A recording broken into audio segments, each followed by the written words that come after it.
Wow, what a trade deadline we've had so far. The trade deadline is my absolute favorite time of the NBA season. More than the offseason, more than the draft, more than the actual season. The only other thing I like more than the trade deadline is the NBA playoffs. And even then, sometimes I like the trade deadline better. As I said, I absolutely love the NBA trade deadline. And this year's NBA trade deadline did not disappoint at all. Here's one of the big trades. One of the biggest trades this NBA trade deadline was Tobias Harris, Boban Marjonovic, and Mike Scott all being sent to the Philadelphia 76ers. In return, the Los Angeles Clippers got Landry Shamet, Wilson Chandler, Mike Muscala, a 2020 first-round pick, a 2021 first-round pick from Miami, a 2021 second-round pick, and a 2023 second-round pick. What a... This trade is absolutely beautiful. For multiple reasons, right? The reasons I love this trade is that it helps both teams. And, more importantly, Boban and Toby are still together. For those of you who don't know, Tobias Harris and Boban Marjonovic are like super close friends. They've been traded together for countless teams now. I think they started in Orlando. I know for a fact they were in Detroit together. So from Detroit, they were traded to the Clippers, and now from the Clippers, they're traded to the 76ers together.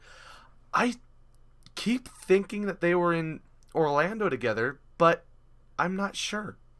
Either way, Boban Marjonovic and Tobias Harris are super close friends, and so it's awesome seeing them traded together again.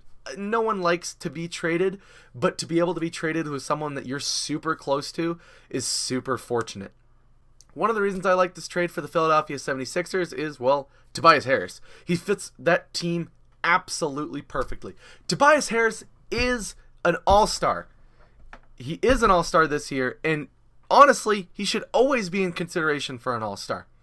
The thing about Tobias Harris is that every year he's been in the league, he's gotten better. He's such a good player. He's such a good stretch four. He plays power forward, but he's got the skills of a shooting guard. Like, he's one of the best players you could have. For that reason alone, I love this trade for the Philadelphia 76ers. Heck, they could get rid of Jimmy Butler if they wanted to, and I still think that they'd be a better team because Tobias Harris fits that team that well. He's got such a low usage rates too that they're not going to have to worry about spreading out the different possessions and touches because Tobias Harris isn't going to be so worried about that. Oh, it's such a good trade for the Philadelphia 76ers. Tobias Harris really stretches out that floor for him. It allows Joel Embiid to eat inside while giving them some very good shooting on the outside. Tobias Harris is just a good player. Plus, they get a nice bench center in Boban Marjonovic to come in after Joel Embiid is out. Really, the only outlier of this trade is Mike Scott. Mike Scott as well. Mike Scott. So overall, I give this Philadelphia 76ers trade a absolute A. I love this trade. I love Tobias Harris. I'm a huge fan of Tobias Harris. I'm not a Clippers fan, and I absolutely love Tobias Harris, and I love Boban Marjonovic. As a basketball fan, this trade makes me very happy. As for the Los Angeles Clippers, I like this trade a lot. Landry Shamet's very young, so that will help them a lot. Wilson Chandler is okay. He's a decent player. Mike Muscala, well, they flipped him later on for a good pickup. But the big thing here is those 2 first-round picks. 2 of them, as well as 2 second-round picks. Honestly, I felt like they could have gotten more for Tobias Harris. I think Tobias Harris is that good. In fact, I definitely think the Clippers lost this trade first.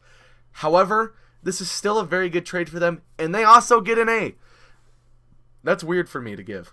And the reason I give them still an A is because they have finally committed to a rebuild. For the longest time, they were just retooling, right? And trying to hold on to some players that they didn't need to hold on to, trying to stay in the playoffs when really they just need to. I don't believe in tanking. I don't like tanking.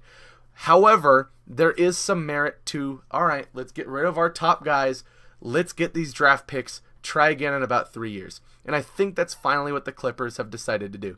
So I like the fact that they have a team direction and they're sticking to that. And this will help them for the future.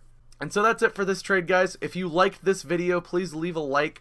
Comment, let me know how I did, let me know what I can do a little bit better. This video is a little bit shorter. I was originally going to do one big trade deadline video, and it ended up being like close to 30 minutes, and I'm just like, you know what?